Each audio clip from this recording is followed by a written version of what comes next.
नमस्कार, वेलकम, स्वागत है आप सबका। मैं डीसी मिश्रा स्वागत करता हूं आप सभी लोगों का रीजनिंग एक्सप्रेस यूट्यूब चैनल पर। Welcome all. Good evening, good evening, good evening, good evening, स्वागत है। आइए शुरू करते हैं क्लास। यूपीपीएससी सी सेट की परीक्षा 12 अक्टूबर को प्रस्तावित है और 12 अक्टूबर को प्रस्तावित इस परीक्षा में जनरल स्टडीज पेपर 2 जो कि सी सेट का पेपर होता है, क्वालिफाई होता है इसका। और अगर आपका ये पेपर क्वालिफाई नहीं है तो पहले पेपर में आपने कितना भी अच्छा परफॉर्म किया हो, आपका प्री क्वालिफाई नहीं होगा। तो सीसेट को क्वालिफाई कराने की जिम्मेदारी हमारी और अमर सर की। ठीक है, सिर्फ 2 विषय, 5 में से केवल 2 विषय पढ़ लीजिए, रीजनिंग और हिंदी, और आपका सीसेट क्वालिफाई हो जाएगा। तो आइए स्वस्ति श्रृंखला के अंतर्गत रीजनिंग एक्सप्रेस चैनल पर रीजनिंग की आज की क्लास करते हैं शुरू, और देखते हैं कि आज की रीजनिंग की इस क्लास में कौन से क्वेश्चंस हमारा इंतजार कर रहे हैं। आइए शुरू करते हैं पहले क्वेश्चन के साथ में।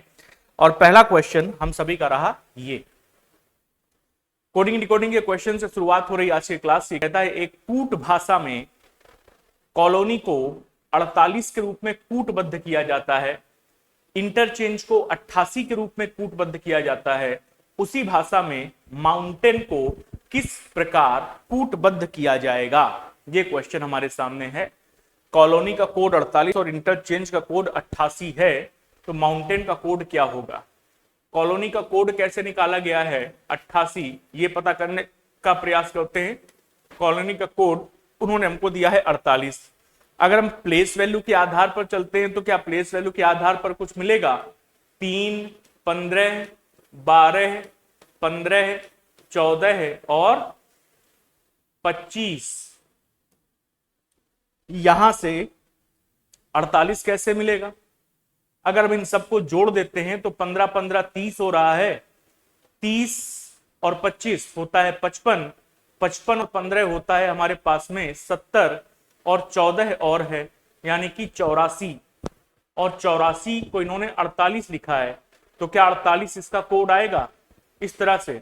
पर अगर यही लॉजिक लगाएंगे तो इंटरचेंज में तो अक्षरों की संख्या बहुत ज्यादा है, और अगर इंटरचेंज में अक्षरों की संख्या बहुत ज्यादा है तो इसका टोटल योग हमारे पास इंटरचेंज का 88 ही आना चाहिए।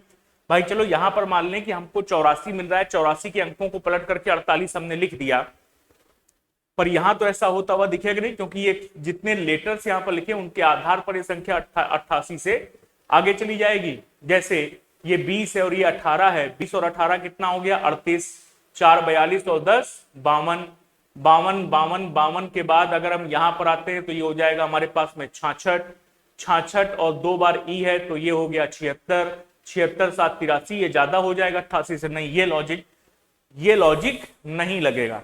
ठीक है, अल्फाबेट वाला लॉजिक नहीं है, तो कुछ और ही लॉजिक यहां पर चल रहा होगा। कॉलोनी का कोड 48 है, टोटल नंबर ऑफ लेटर्स हमारे पास कितने हैं? 6, और इंटरचेंज में टोटल नंबर ऑफ लेटर्स कितने हैं? 3 3 6 3 9 2 11।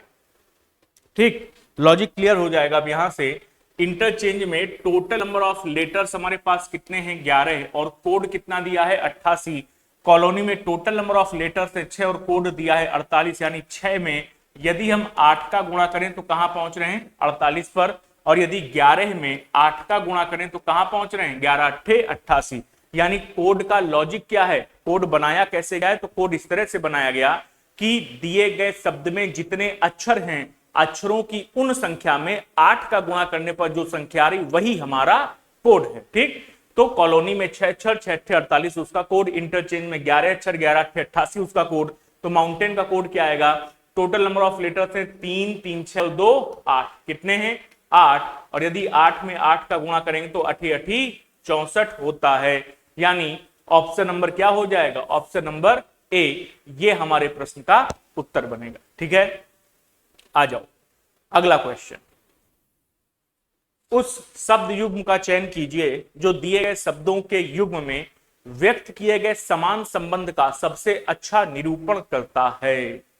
ये क्वेश्चन हमसे जानना चाहता है, क्या उत्तर आएगा इसका? एनालॉगी का क्वेश्चन है। प्रतिजैविक जैसे संबंधित है संक्रमण से, एंटीबायोटिक जैसे संबंधित इन्फेक्शन से, वैसे ही इनमें से कौन संबंधित होगा?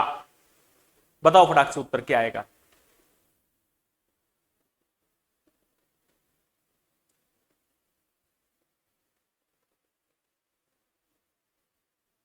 हम्म, अलग अलग किस्म के उत्तर आ रहे हैं। आओ जरा देखो, लॉजिक समझो पहले, लॉजिक क्या है यहां पर एनालॉजी में। जब हमें किसी चीज का संक्रमण हो जाता है, इन्फेक्शन हो जाता है, तो हमें क्या दिया जाता है? उस संक्रमण या इन्फेक्शन से लड़ने के लिए एंटीबायोटिक दवा दी जाती है। ठीक, जैसे आपको फीवर हो गया, वायरल फीवर, तो वायरल फीवर क्या होता है? एक प्रकार का इन्फेक्शन है, हमारे शरीर में इन्फेक्शन हुआ जिसकी वजह से हमें क्या आ रहा है? वायरल फीवर आ रहा है। ठीक है, वायरस की वजह से इन्फेक्शन हुआ और हमको वायरल फीवर आ रहा है। तो जब आप डॉक्टर के पास दवा लेने जाते हैं तो डॉक्टर क्या देता है? दवा के साथ साथ एंटीबायोटिक दवा देता है ना। एंटीबायोटिक क्यों देता है? उस इन्फेक्शन को खत्म करने के लिए। ठीक है, तो इन्फेक्शन को खत्म करने के लिए एंटीबायोटिक दी जाती है। वैसे ही एपिसोड को खत्म करने के लिए ट्रेजेडी दी जाती है। ये भारतीय टेलीविजन इंडस्ट्री में होता है अधिकतर सास बहू वाले एपिसोड में, कि एपिसोड जहां खत्म हो रहा होता है वहां ट्रेजेडी दे देते हैं, पर ये लॉजिक यहाँ, ये इसका यहाँ कोई काम नहीं है। फूड के लिए प्योरीफायर देते हैं, नहीं, इसका भी कोई संबंध नहीं है। पॉइजन के लिए एंटीडोट देते हैं, ये सही है। ठीक, यदि किसी व्यक्ति को किसी प्रकार का जहर चढ़ गया होता है, जहर हो गया होता है उसके शरीर में, वो सांप डस ले या बिच्छू डस ले या किसी अन्य प्रकार से यदि उसके शरीर में जहर चला गया है, तो उस जहर से प्रतिरक्षा के लिए, उस जहर से बचाने के लिए उसको क्या दिया जाता है? एंटीडोट दिया जाता है। क्या दिया जाता है? एंटीडोट। किसका एंटीडोट? जो जहर होता है उसका एंटीडोट दिया जाता है। ठीक है, तो ऑप्शन नंबर सी इसका सही संबंध निरूपित कर रहा है कि जिस प्रकार से इंफेक्शन से बचाने के लिए एंटीबायोटिक दिया जाता है, वैसे ही जहर से बचाने के लिए एंटीडोट दिया जाता है। सी इसका उत्तर हो जाएगा।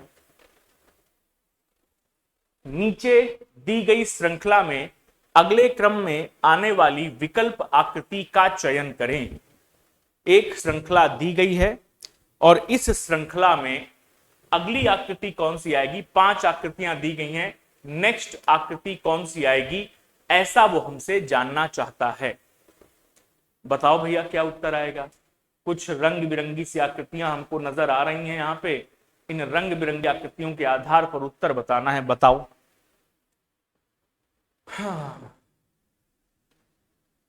क्वेश्चन देखने में तो बड़ा तगड़ा लग रहा है कि बहुत जबर क्वेश्चन है।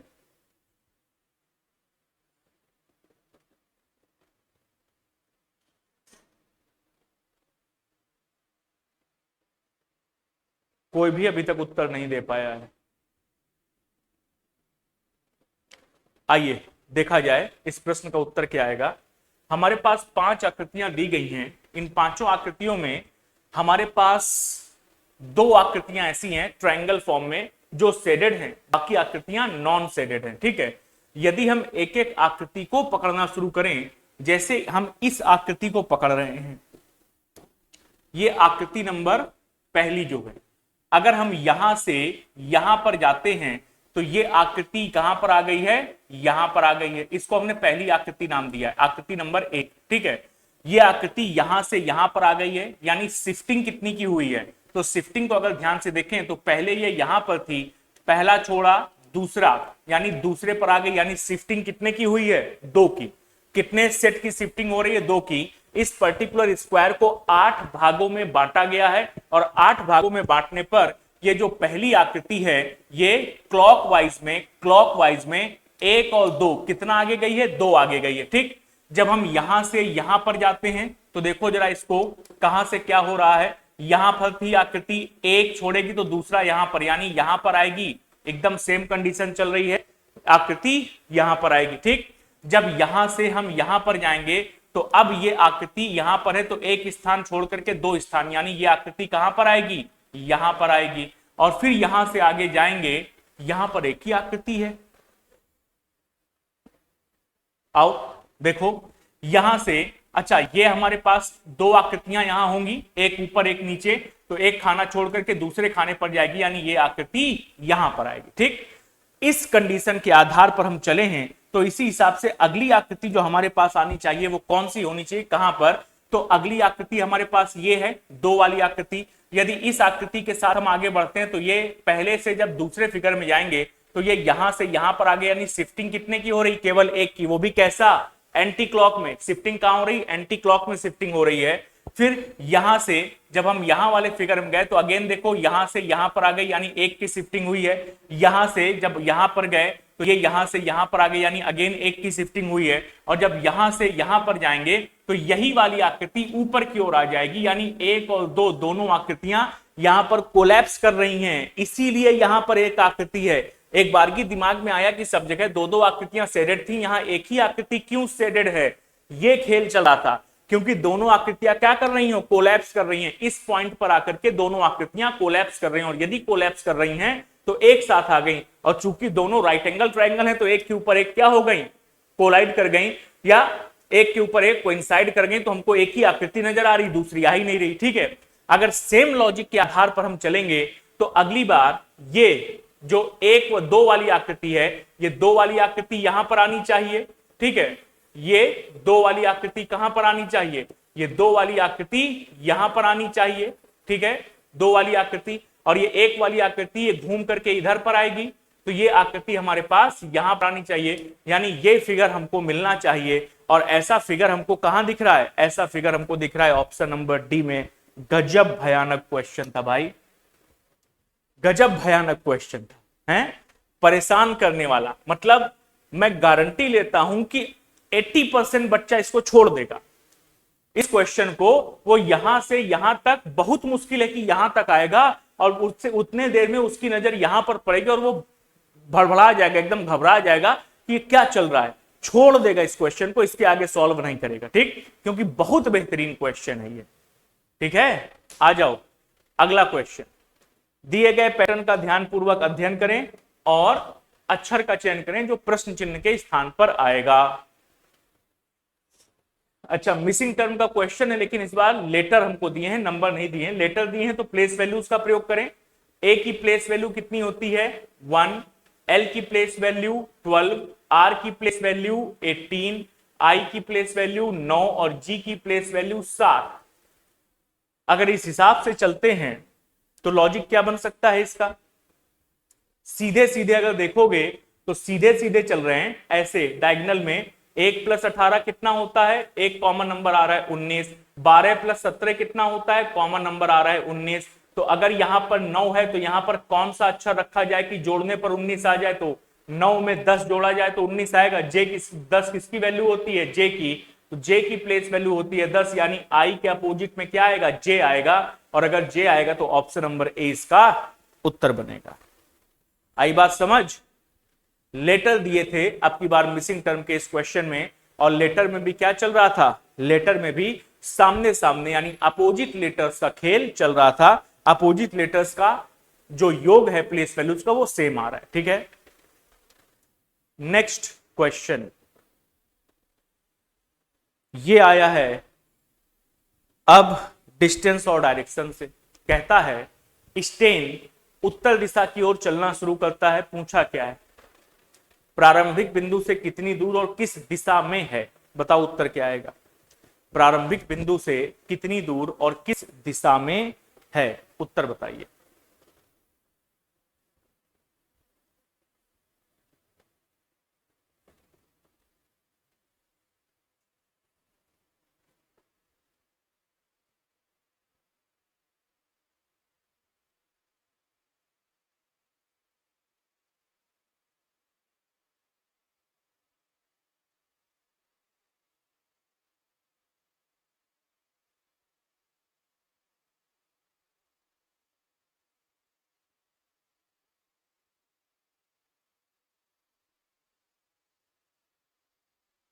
बन गया, नन्हा सा ही क्वेश्चन है। आओ शुरू करते हैं। डिस्टेंस और डायरेक्शन दोनों पूछ रहा है तो फिगर बनाना पड़ेगा। स्टेन उत्तर दिशा की ओर चलता है, कहता है 70 मीटर चलने के बाद बाएं मुड़ता है, फिर 35 मीटर सीधे चलता है। तो यहां से हम स्टेन को चलाना शुरू करते हैं। ये हमारे पास एक बिंदु है, उत्तर दिशा की ओर चलता है, तो उत्तर दिशा की ओर उसको हमने कितना चला दिया, 70 मीटर। 70 मीटर चलने के बाद कहता है बाएं मुड़ता है और 35 मीटर सीधे चलता है। तो यहां से इसका बायां इस तरफ पड़ेगा पश्चिम दिशा की ओर, तो बाएं मोड़ दिया उसको और बाएं मुड़ करके कितना चलता है, 35 मीटर और चलता है। कहता है फिर बाएं मुड़ता है और 30 मीटर ही चलता है। तो यहां से बायां उसका कहां पड़ेगा, नीचे की ओर। और अगर नीचे की ओर चलेगा तो नीचे कितनी दूरी तय करेगा, 30 मीटर की दूरी को वो और तय करेगा। ठीक, फिर आगे बढ़ते हैं तो कहता है फिर से वहां से बाईं ओर मुड़ता है और 35 मीटर की दूरी तय करता है। यहां से अगेन इसका बायां किस तरफ पड़ेगा, इस तरफ पूर्व की ओर, तो अगेन बाईं ओर मुड़ता है और कितनी दूरी तय करता है, 35 मीटर की ही दूरी को तय करता है। तो कहता है प्रारंभिक बिंदु से कितनी दूर और किस दिशा में है, तो भाई साहब इस समय वो यहां पर है और उसका स्टार्टिंग पॉइंट है ये, ठीक। उसने कहा है प्रारंभिक बिंदु से कितनी दूर है, तो अगर कितनी दूर है ये निकालने जाएंगे तो कितनी दूरी ये निकल करके आएगी, ये यहां से यहां तक टोटल कितनी है 70, उसमें से 30 को माइनस कर दो तो कितना बचा, ये डिस्टेंस हमारे पास बची 40 मीटर की। और स्टार्टिंग पॉइंट से डायरेक्शन भी पूछ रहा है, तो अगर हम स्टार्टिंग पॉइंट पर यहां पर खड़े हो जाते हैं तो ये कौन सी दिशा होती है, ऊपर नॉर्थ डायरेक्शन, तो 40 meter north direction, 40 meter north is right answer of this question, ठीक है। दिए गए वेन आरेख का अध्ययन करें और फिर प्रश्न का उत्तर दें, ठीक। अध्ययन कर लिया हमने। अध्ययन में क्या क्या है, 3 फिगर हैं, एक ट्रायंगल है, एक सर्कल है, एक रेक्टेंगल है। रेक्टेंगल दिखा रहा है उन व्यक्तियों को जो बाइक का प्रयोग करते हैं, सर्कल उन व्यक्तियों को जो कार का प्रयोग करते हैं, और ट्रायंगल उन व्यक्तियों को जो साइकिल का प्रयोग करते हैं। पूछा क्या है, कहता है कितने व्यक्ति ऐसे हैं, how many peoples are there who use both bicycle and bike but not car. ऐसे कितने व्यक्ति हैं जो साइकिल और मोटरसाइकिल का इस्तेमाल करते हैं लेकिन कार का इस्तेमाल नहीं करते। नहीं किसके आगे जोड़ा गया है, नहीं जोड़ा गया है कार के लिए, कि कार का इस्तेमाल नहीं करते, तो अपने फिगर से कार को हटा दो। कार कौन दिखा रहा है, ये सर्कल, ये सर्कल अगर कार दिखा रहा है तो इस सर्कल को क्या करो, फिगर से हटा दिया, नहीं वाले को हम अपने फिगर से हटा देते हैं। अब हमारे पास क्या बचा है, अब हमारे पास बचा है बाइक और साइकिल वाला, ठीक है। तो अगर बाइक और साइकिल का प्रयोग उसने कहा है कि ऐसे व्यक्ति जो साइकिल और बाइक दोनों का प्रयोग करते हैं, साइकिल और बाइक दोनों का प्रयोग करते हैं, तो साइकिल और बाइक दोनों का कॉमन एरिया कौन सा है, ये ना 34। ये 34 संख्या साइकिल वाले फिगर के अंदर भी और बाइक वाले फिगर के अंदर भी है। तो ऐसे व्यक्तियों की संख्या जो साइकिल और बाइक दोनों का प्रयोग करती है वो संख्या कितनी है, 34 है, और यही उत्तर बन जाएगा। आ जाओ भाई अगला क्वेश्चन। 4 अक्षर समूह दिए गए हैं जिनमें से 3 किसी तरह से समान है जबकि एक असंगत है। असंगत का चयन करें। भिन्न पहचानना है, विषम पहचानना है। उम्मीद करते हैं कि आप पहचान लेंगे। पहचानो जरा, बताओ क्या उत्तर आएगा। AEONS PIOUS PENAL QUAIL।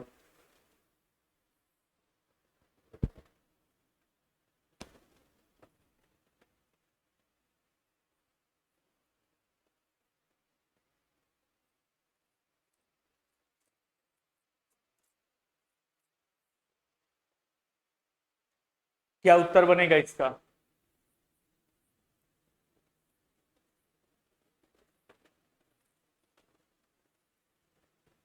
Place values के आधार पर अगर हम चलेंगे तो प्लेस वैल्यूज के आधार पर हमको प्लेस वैल्यूज मिलेंगी 1, 5, 15, 14 और 19। ठीक है, 1, 5, 15, 14, 19। यहां पर प्लेस वैल्यू मिलेगी हमको 16, 9, 15, 21 और 19। क्या इनमें कोई भी संबंध हम निकाल सकते हैं? 1 से 5 में प्लस का 4 है, अगर 2-2 के सेट में चल रहे हैं। 15 से 14 माइनस का 1 और 14 से 19 प्लस का 5, यानी ये प्लस का 4 है, ये प्लस का 5 है, ये माइनस का 1 हो रहा है। क्या यहां पर ऐसा कुछ हमको नजर आएगा? बिल्कुल नजर नहीं आएगा। अगर हम तीसरे वाले को लिखते हैं तो 16 आएगा, 5 आएगा, 14 आएगा, 1 नहीं। प्लेस वैल्यूज का कोई खेल यहां पर उपलब्ध नहीं है देवियों और सज्जनों, प्लेस वैल्यूज का कोई खेल यहां पर उपलब्ध नहीं है। और यदि नहीं है तो अब ऐसा क्या करें कि यहां पर हमको डिफरेंट पता चल सके। चेक करते हैं तो AEONS total number of vowels कितने हैं? 3। ठीक है, यहां पर भी हमारे पास टोटल नंबर ऑफ वॉवेल्स कितने हैं? IOU 3। ऑप्शन नंबर सी में टोटल नंबर ऑफ वॉवेल्स कितने हैं? केवल 2। ठीक है, और यहां पर हमारे पास टोटल नंबर ऑफ वॉवेल्स कितने हैं? 4। QUAI। ठीक है, तो अगर हम वॉवेल्स वाली कंडीशंस पर चलते हैं तो एक कंडीशन ये लगा सकते हैं कि ऑप्शन नंबर ए, बी और डी में 3 और मोर वॉवेल्स हैं। ठीक है, 3 और मोर वॉवेल्स।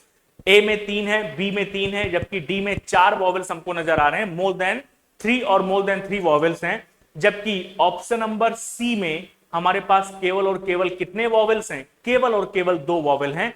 ये एक समानता हो सकती है ए, बी और डी में, और सी को उसके आधार पर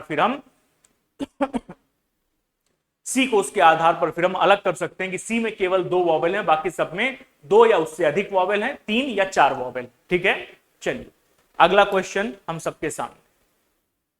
F1, F2, F3 and F5 sitting on a bench. ठीक है, 5 व्यक्ति हैं, F1 से लेकर के F5 तक एक बेंच में बैठे हुए हैं, और फिर कुछ कंडीशंस दी हैं। कहता है कि तो इन मित्रों में से प्रत्येक तरफ 2 मित्रों के साथ बीच में कौन बैठा है? इन मित्रों में से प्रत्येक तरफ 2 मित्रों के साथ बीच में कौन बैठा है? क्या उत्तर बनेगा?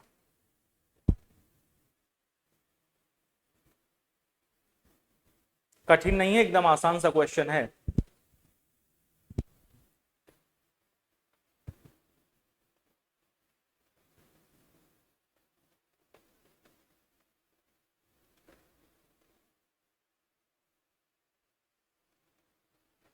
क्या उत्तर है?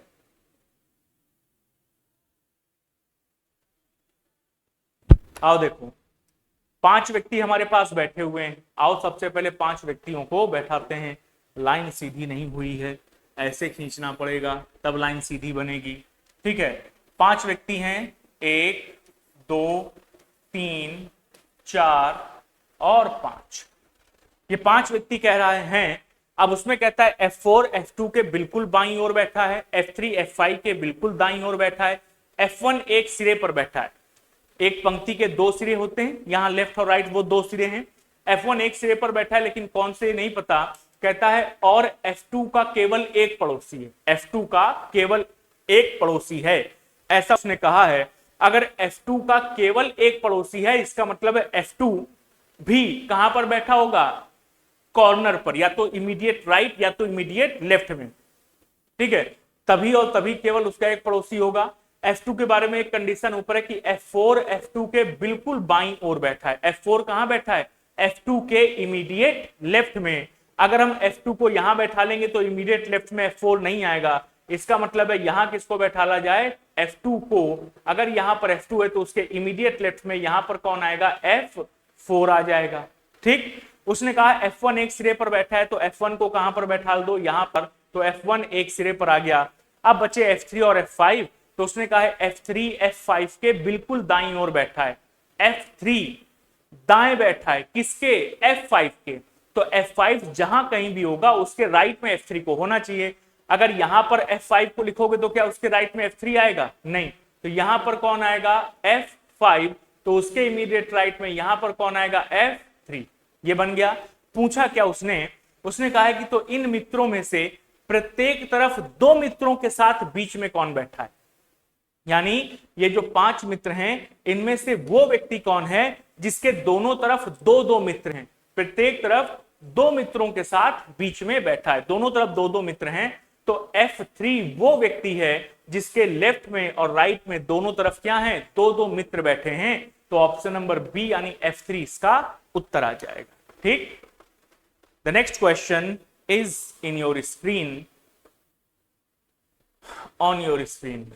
एक कागज के टुकड़े को आकृतियों में दिखाए अनुसार क्रम में मोड़ा गया। पेपर कटिंग और फोल्डिंग का क्वेश्चन है, देखो और बताओ उत्तर क्या आएगा।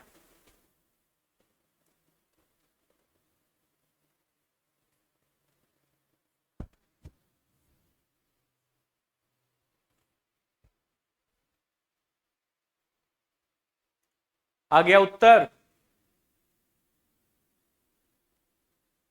इस साधारण से प्रश्न का भी उत्तर यदि आप गलत कर रहे हैं तो माफ करिएगा पर धिक्कार है। ठीक है, इससे आसान क्वेश्चन क्या मिलेगा भैया? क्या मिलेगा इससे आसान क्वेश्चन?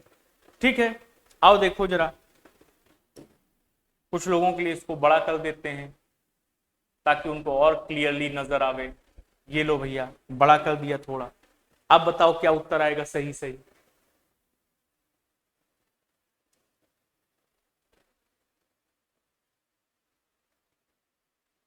देखो, ये हमारे पास आकृति है, कागज का टुकड़ा पहले ऊपर की ओर फोल्ड किया गया है, फिर लेफ्ट की ओर फोल्ड किया गया, इसके बाद ये कट किया गया है।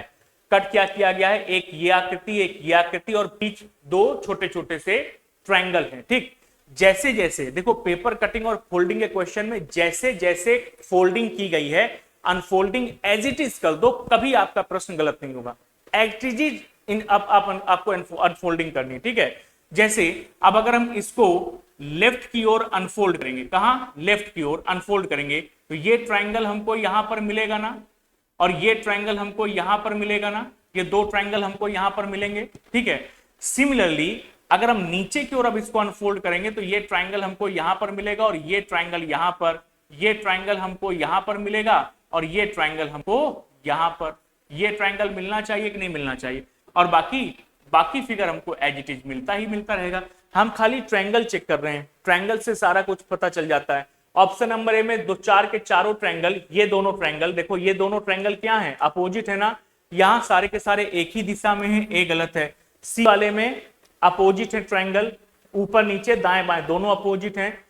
बी वाले में ये तो अपोजिट है पर इनको सेम डायरेक्शन में कर दिया, गलत है। यहां पर ये दोनों सेम डायरेक्शन में, गलत है, तो सी बचा, इसका उत्तर होगा जो। बस सिंपली हमने ट्रायंगल को देख लिया कि ट्रायंगल कहां पर हैं, ट्रायंगल अपोजिट होने चाहिए एक दूसरे से, और अगर आमने सामने के ऊपर नीचे के ट्रायंगल्स अपोजिट हैं तो ऐसा केवल ऑप्शन नंबर सी में दिख रहा है, तो यही इसका उत्तर बन गया। ठीक, अगला क्वेश्चन हम सबके सामने ये रहा, क्या है, निम्नलिखित शब्दों को यदि किसी अंग्रेजी शब्दकोश में उनके क्रम के अनुसार व्यवस्थित किया जाता है तो पांचवें स्थान पर कौन सा शब्द आएगा। 6 शब्द हमको दिए गए हैं, विंग, विप, वेयरी, विंग, वे और वेदर। कह रहा है कि इन 6 शब्दों को जब डिक्शनरी में अरेंज किया जाएगा तो अरेंज करने के दौरान इनमें से वो शब्द कौन सा होगा जो 5वें नंबर पर अरेंज होगा, ये आपको बताना है। बताइए, डिक्शनरी में इनको अरेंज करिए और अरेंज करके बताइए।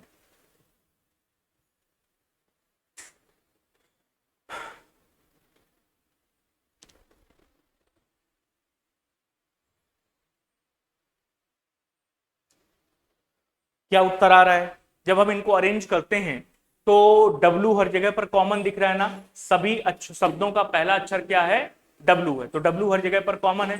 उसका अगला अक्षर चेक किया तो I, H, E और E।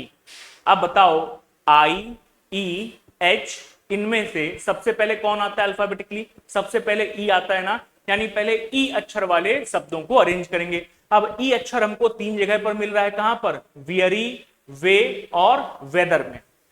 ठीक, तो इनका अगला अगला अक्षर चेक करेंगे।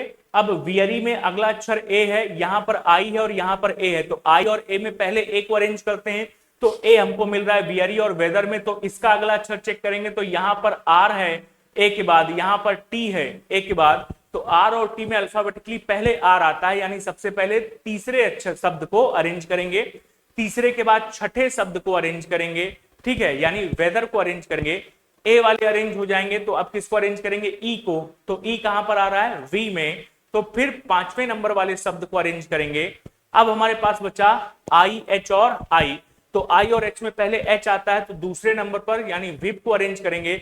अब विंग और विंग में से किसको अरेंज करेंगे, तो डब्ल्यू आई एन कॉमन है, यहाँ के है और यहाँ क्या है, जी। ठीक, तो के और जी में पहले कौन आता है, जी आता है, यानी पहले 4 नंबर को यानी विंग को अरेंज करेंगे और फिर अरेंज करेंगे विंग को। उसने पूछा है 5वें स्थान पर कौन सा शब्द आएगा, तो 5वें स्थान पर चौथा शब्द आएगा, चौथा शब्द कौन सा है, विंग, तो आंसर क्या हो जाएगा, option number C, wing is right answer of this question. ठीक,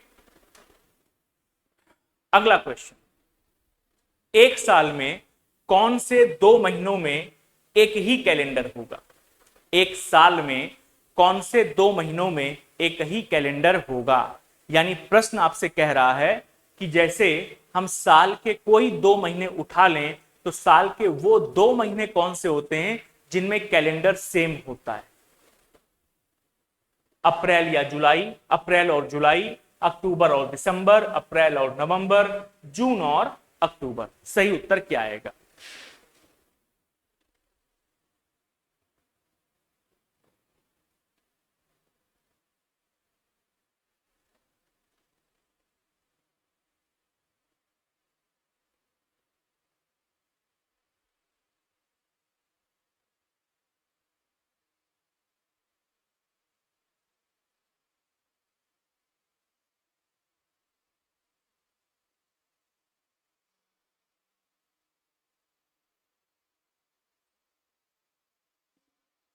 क्या उत्तर है इसका?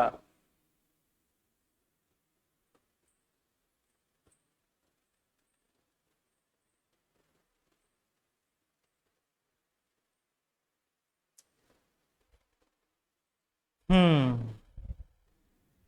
तो देखो, इसका एक तरीका क्या है? इसका एक तरीका है कि हमको ऑप्शन चेकिंग करनी पड़ेगी।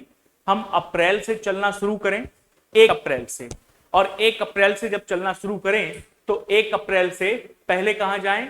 1 जुलाई तक। अगर 1 अप्रैल से चल करके 1 जुलाई पर जब पहुंचे और उसमें विषम दिनों की संख्या 0 मिल जाए, विषम दिनों की संख्या जिन भी 2 मंथ के लिए हमको 0 मिल जाएगी, कि हमने 1 अप्रैल से चलना शुरू किया, 1 जुलाई पर पहुंचे, विषम दिनों की संख्या अगर 0 है तो यही हमारा उत्तर होगा। अक्टूबर से चलें, दिसंबर पर पहुंचे तो विषम दिनों की संख्या 0 मिल जाए तो यही उत्तर होगा। लेकिन ऐसा नहीं है। अगर हम 1 अक्टूबर से चलना शुरू करते हैं तो अक्टूबर का एक दिन निकल गया। अक्टूबर कितने दिनों का महीना होता है? 31। बचे कितने दिन? 30। तो 7 चौक 28, रिमाइंडर कितना मिला? 2। और 1 दिसंबर में 1 तारीख और जोड़ दो तो भैया रिमाइंडर कितना मिला? 3। क्या यहां रिमाइंडर 0 मिला? नहीं, नहीं मिला, तो ये उत्तर नहीं होगा। ऐसे हमको ऑप्शन चेकिंग करनी होगी। ठीक। दूसरा एक तरीका जो कोड वाला तरीका है, मैं कोड कभी भी प्रेफर नहीं करता, पहले ही बता दूं, कोड कभी भी प्रेफर नहीं करता। लेकिन जो ये वाला टाइप ऑफ क्वेश्चन है ना, इसमें कोड बड़ा आसान कर देता है क्वेश्चन को। क्या आसान कर देता है? कोड क्या होता है?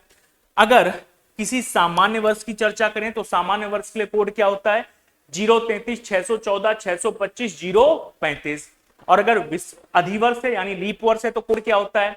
623 614 625 और 035। यानी सामान्य वर्ष और अधिवर्ष में, लीप ईयर में, खाली स्टार्टिंग के 2 का चेंज होता है, जनवरी और फरवरी का। ठीक, हमको उससे मतलब नहीं है, हम कोड और याद करने के लिए नहीं कह रहे, बस यहां पर दिखाना चाह रहे हैं क्या कि अब इसमें से ऑप्शन देखो, अप्रैल और जुलाई। यदि अप्रैल और जुलाई के मंथ का कोड सेम है तो ये दोनों मंथ क्या होंगे?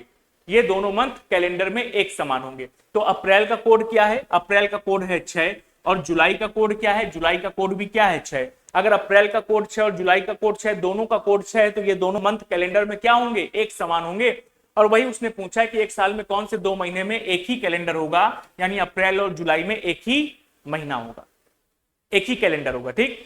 अगर बाकी ऑप्शन चेक करोगे, अक्टूबर और दिसंबर, तो देखो अक्टूबर का 0 है, दिसंबर का 5, कोड अलग अलग है, यानी ये नहीं होगा। अप्रैल और नवंबर, तो अप्रैल का 6 है, नवंबर का 3 है, ये भी नहीं होगा। जून और अक्टूबर, तो जून का 4 है और अक्टूबर का 0 है, ये भी नहीं होगा। तो इस प्रश्न का उत्तर क्या आएगा? 6 आएगा, सॉरी ऑप्शन नंबर ए आएगा। मैं कोड याद करने के लिए कह ही नहीं रहा, हटाओ, छोड़ो, कोड काहे याद करें, हम नहीं याद करेंगे कोड। ठीक है, तो इस प्रश्न का उत्तर कैसे दें? तरीका बताएं। देखो, अप्रैल से कहां जाना है? जुलाई। तो 1 अप्रैल से जब चलना शुरू करोगे तो अप्रैल में कितने दिन होते हैं? 30। अप्रैल के बाद मई में कितने दिन होते हैं? 31। मई के बाद जून में कितने दिन होते हैं? 30। कहां जाना है? जुलाई में। जुलाई छोड़ दो, जो 2 मंथ दिए गए हैं ना, उनके बीच के नंबर ऑफ डेज को लिखो। अगर वो 7 से पूरी तरह से डिविजिबल हैं, अगर वो 7 से पूरी तरह से डिविजिबल हैं तो वो मंथ सेम मंथ कैलेंडर के होंगे, या कैलेंडर उस पर्टिकुलर 2 मंथ के लिए कैलेंडर सेम होगा। ठीक। तो जैसे अप्रैल के लिए उसने हमसे कहा तो हमको जाना है अप्रैल से जुलाई तक, हमने अप्रैल लिखा, मई लिखा, जून लिखा, 30 30 60 30 90 और 1 91। 91 में जरा 7 का भाग दो, 91 में 7 का भाग दोगे तो ये पूरा पूरा कट जाता है, 13 7 91 पूरा पूरा कट गया। रिमाइंडर कितना मिल रहा है? 0। और यदि रिमाइंडर 0 मिल रहा है तो यही वो महीना है जिसमें दोनों महीने कैलेंडर के समान होंगे, बाकी में नहीं मिलेगा, बाकी 7 से डिविजिबल नहीं होंगे। अब अक्टूबर से दिसंबर, तो अक्टूबर से दिसंबर, अक्टूबर भर का देखोगे तो कितना हो गया? 31। 7 चौक 28, रिमाइंडर 3 नहीं होगा। अप्रैल से नवंबर करके देखना है, आओ देख लो। अप्रैल से नवंबर, अप्रैल का 30, मई का 31, मई का 31, जून का 30, जुलाई का 31, अगस्त का 31 और अगस्त के बाद अक्टूबर का सितंबर का 30, अक्टूबर का 31। कहां जाना है? नवंबर में। जरा सबको जोड़ लो, या तो ऐसे मंथ वाइज लिखो या इससे भी शॉर्टकट कर लें। तो क्या करेंगे? इससे भी शॉर्टकट में हम सीधा मंथ का विषम दिन लिख लेंगे। क्या लिखेंगे? मंथ का विषम दिन। यहां पर अगर करेंगे तो 30, 30, 60 और 31, 91 कैंसिल हो गया। ठीक है, इसके बाद ये देखो 30, 30, 60 और 30, 90 और 30, 120, फिर 1, 2 और 3 कितना मिल रहा है? 123 मिल रहा है। क्या 123 7 से डिविजिबल है? नहीं। 7 एकम 7 जाओगे 5 बचेगा, 53 आएगा, 7 से डिविजिबल नहीं, यानी प्रश्न का उत्तर ये नहीं आएगा। ऐसे ही ये भी नहीं आएगा, ये भी नहीं आएगा, तो प्रश्न का उत्तर 1 आएगा। ठीक, अब तुम्हारी इच्छा हो तो ऐसे कर लो या तुम्हारी इच्छा हो तो ऐसे कर लो। हम तो कहेंगे कि ऐसे करना ये ज्यादा बेटर है, कुछ याद करने की जरूरत नहीं। ठीक है, आ जाओ अगला क्वेश्चन।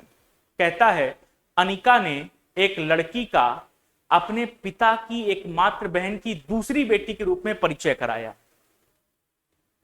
अनिका ने कैसे परिचय कराया? अनिका ने एक लड़की का अपने पिता की एकमात्र बहन की दूसरी बेटी के रूप में परिचय कराया है। लड़की अनिका के पिता की, लड़की अनिका के पिता की क्या? कैसे करेंगे सॉल्व? आओ जरा देखो भैया। अनिका ने एक लड़की का, तो हमारे पास है अनिका। अनिका ने एक लड़की का अपने पिता की बहन की दूसरी बेटी, यानी उनके 2 बेटियां हैं, अपने पिता की बहन की दूसरी बेटी के रूप में एक लड़की का परिचय कराया है। बात आई समझ में? क्या पूछा है? उसने कहा है अनिका ने एक लड़की का परिचय अपने पिता की एकमात्र बहन बुआ की दूसरी बेटी, तो बुआ की पहली बेटी और दूसरी बेटी, तो बुआ की दूसरी बेटी के रूप में कराया है। यानी अनिका के बुआ की 2 बेटियां हैं। तो पूछा है लड़की अनिका के पिता की क्या है? ये जो लड़की है वो अनिका के पिता की क्या होगी? अगर लड़की अनिका के पिता की क्या होगी ये पूछना चाहता है, तो अनिका के पिता की बहन यानी अनिका की बुआ की बेटी है ना ये।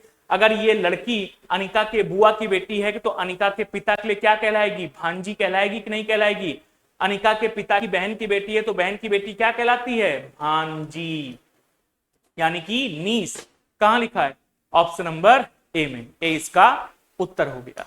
ठीक, अगला क्वेश्चन कहता है, अच्छा लॉजिकल रीजनिंग से है अगला क्वेश्चन। कह रहा है चैन खींचने यानी चैन स्नैचिंग की घटनाएं दिन प्रतिदिन बढ़ती जा रही हैं। चैन स्नैचिंग की घटनाएं दिन प्रतिदिन बढ़ती जा रही हैं। क्या उत्तर आएगा इसका? कौन सी धारणा सही है?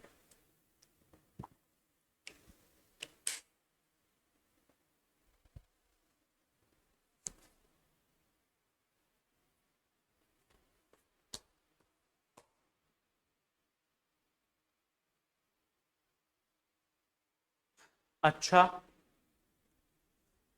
आओ देखो जरा क्या आएगा इसका आंसर। कहता है चैन खींचने यानी चैन स्नैचिंग की जो घटनाएं होती हैं, चैन स्नैचिंग की घटनाएं दिन प्रतिदिन बढ़ती जा रही हैं। चैन स्नैचिंग की घटनाएं दिन प्रतिदिन बढ़ती जा रही हैं। घटनाएं रोज के रोज बढ़ती जा रही हैं। अब अगर किसी व्यक्ति ने ऐसा स्टेटमेंट दिया है कि चैन स्नैचिंग की घटनाएं दिन प्रतिदिन बढ़ती जा रही हैं, तो उसने क्या सोच करके ऐसा स्टेटमेंट दिया होगा? पहला जंक्शन, पुलिसकर्मी ऐसी घटनाओं में शामिल होते हैं। चैन स्नैचिंग की घटनाएं दिन प्रतिदिन बढ़ती जा रही हैं। पहला जंक्शन है पुलिसकर्मी ऐसी घटनाओं में शामिल होते हैं। कैसा जंक्शन है? गलत। क्या आप निश्चित तौर पे ऐसा कह सकते हैं क्या कि पुलिसकर्मी ऐसी घटनाओं में शामिल होते हैं? पुलिस वाले ही हैं जो चैन स्नैचिंग करते हैं? नहीं, बिल्कुल नहीं। ये एकदम गलत जंक्शन।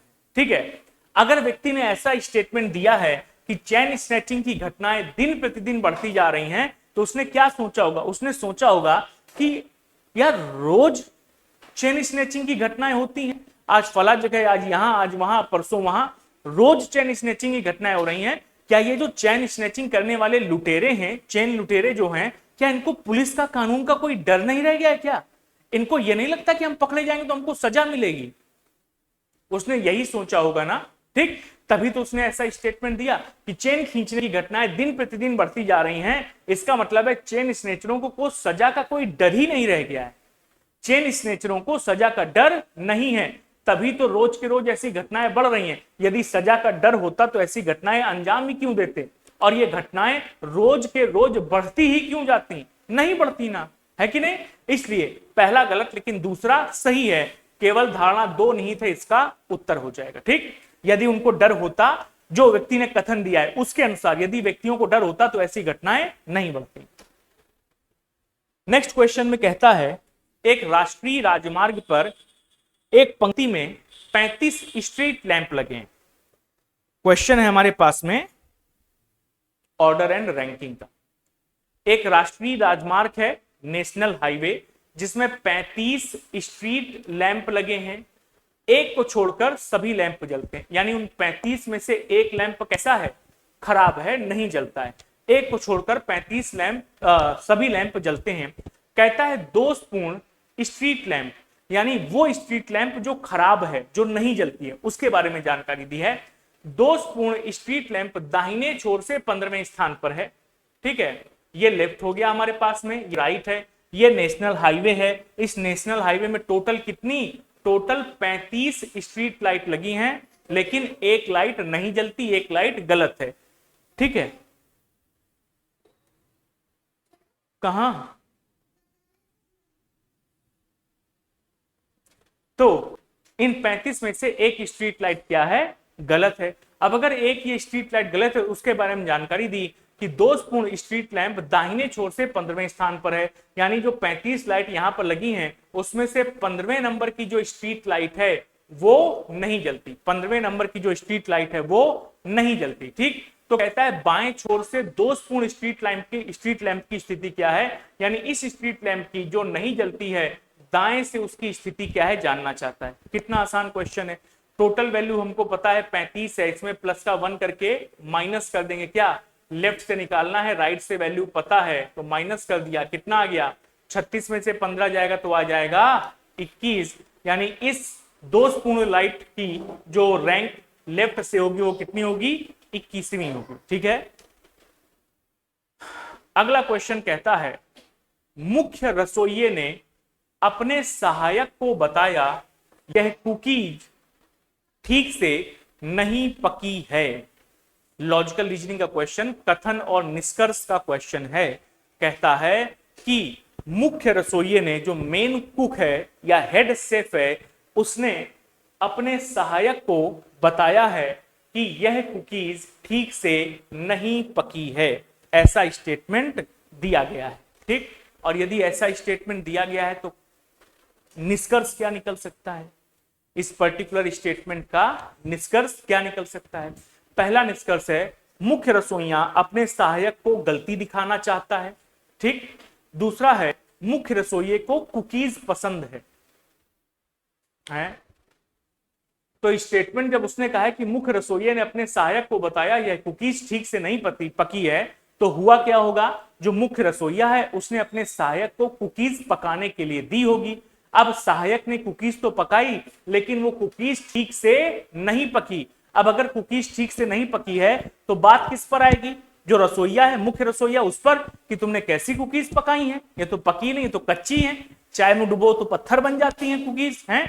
तो वो क्या करेगा? अपने सहायक को इस गलती के बारे में बताएगा कि नहीं बताएगा कि आपने कुकीज को ठीक ढंग से नहीं बताया, ताकि अगली बार ऐसी गलती वो ना करे। तो पहला निष्कर्ष है, मुख्य रसोइया अपने सहायक को गलती दिखाना चाहता है, बताना चाहता है, इसीलिए उसने सहायक को बताया कि कुकीज ठीक से नहीं पकी है, ताकि वो गलती को देखे, समझे और अगली बार ऐसी गलती ना करने पावे। ठीक, दूसरा कहता है मुख्य रसोइये को कुकीज पसंद है। नहीं, ये पूरी तरह से गलत है। वो रसोइया है, उसका काम है रसोई बनाना, खाना बनाना। कैसे कह दें कि उसको कुकीज पसंद है कि नहीं पसंद है? ठीक, इसलिए सेकंड वाला गलत, लेकिन पहला वाला सही है, तो ऑप्शन नंबर ए इसका उत्तर बन जाए। ठीक है, आ गई बात समझ में देवियों सज्जनों?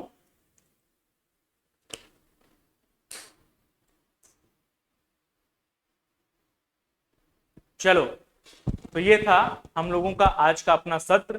15 क्वेश्चन का एक सत्र रोज हम लोग शाम को 7:30 बजे मिलते हैं, तब करते हैं यूपीपीएससी सीसैट की परीक्षा और पीईटी की परीक्षा के मद्देनजर। ठीक है, फिलहाल आज के सत्र को यहीं पर करेंगे समाप्त। आप लोगों का यदि कोई डाउट है तो उसको कमेंट सेक्शन में पूछ लीजिए, और फिर आज के इस सत्र को यहीं पर समाप्त करते हैं।